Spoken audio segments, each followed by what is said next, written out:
Welcome back to MLB Central with Mark DeRosa. I'm Robert Flores. Paul O'Neill spent 17 years in the big leagues, 9 with the New York Yankees, won numerous World Series there, also won a World Series title with the Reds in 1990.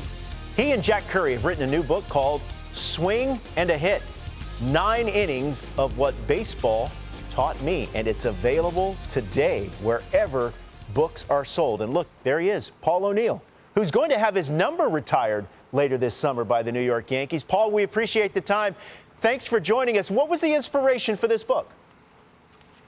We've been talking about this for a couple of years before, the world kind of went sideways. And Jack Curry is just a guy that I've trusted. He was a beat writer in New York while I played, and then he's worked along with me at the Yes Network with the Yankees. Did a book with David Cohn that I really enjoyed reading, and I trusted him. And the more we got into it, really the more fun it became, because it just became about a lot of stories and a lot of players that you meet throughout your career. Huge Yankee fan growing up, so this is a huge honor for me for you to come on the show. And I have so many places I want to go with you. Okay, I'm going to read you your 1994 stats. I bet you know them. 359, a 460 on base, 1,064 OPS. You struck me as a hitter as a kid that was never satisfied. Were you satisfied with this season, or were you ever satisfied with any season that you had? Well, there were some at-bats in that 94. You go back to the dugout and you scratch your head like, why did I do that? But, at the end of the day, at the end of the year, you look back and, sure, it was a fun year. Other than we didn't get to the World Series that year because the playoffs were kind of taken away from us. So, I always, I don't know if it's a confidence thing or what, but I always felt like one at-bat led to the next. And if you had a bad at-bat, it could get worse. And, as I look at some of these highlights, they just bring back great memories. I can call out every one of them. And that's the weird thing about baseball is no matter how far away you get from the game, these memories don't leave you. Paul, as I mentioned, you're going to have your number retired a little bit later this summer. What does that honor mean to you? That's by far personally the biggest honor that I've ever been given. 2 months ago when the Yankees called and told me about this, I still pinch myself every single day. It's just something that, if your number's retired for any team, it's a huge honor. But for the New York Yankees, for the names that are out there, and even for the players that I played with, that are out there, it is an unbelievable honor.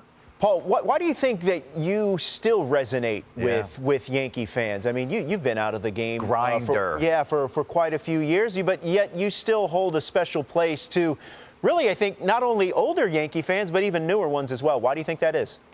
I think that when you're associated, and I've always felt like it's an honor just to be associated with those teams that people grew up with in the late 90s into 2000. Those names come up. You had Jeter and Posada and Pettit and Tino and Mariano.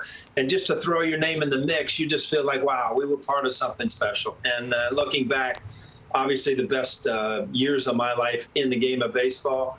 And, the more we got into the stories and that went along, the more you just understand how many people affect your career.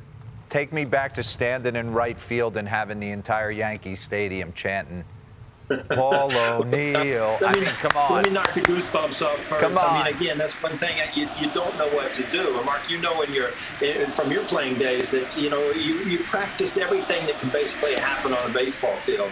But you dream about something like that, but you don't know how to react. You got to realize we're losing a World Series game here.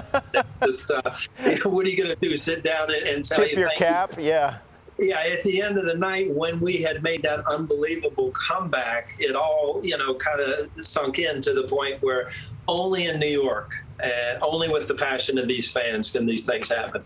Paul, I want to ask you a strange question, Paul, because it's on the cover of your book. You had a very signature way of taping your bat. I didn't see anyone else that I ever played against do that. Where did that start? Where did that come from?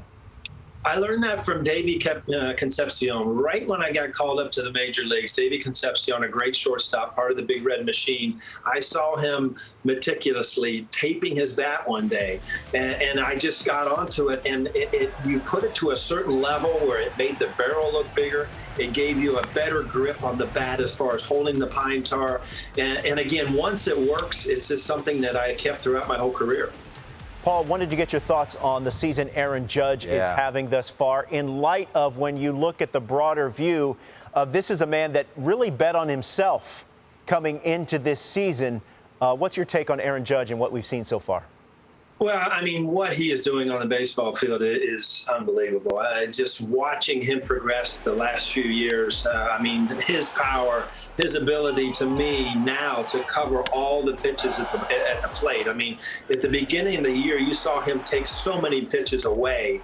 And usually when you do that, you can be caught inside. I mean, he hit a 97-mile-an-hour fastball in off the plate the other night for a home run. So he is able to get to every pitch now, and that's very unusual for somebody as big, as tall as him to be that quick, to be able to extend your arms. But, you know, there's no doubt in my mind that Aaron Judge wants to be a Yankee throughout his career.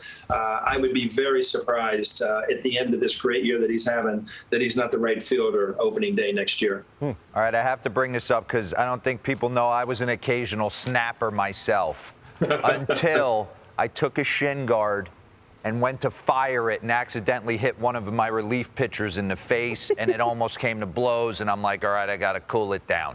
Did anybody or at any moment were you like, maybe I got to tone it down, or maybe I went too far?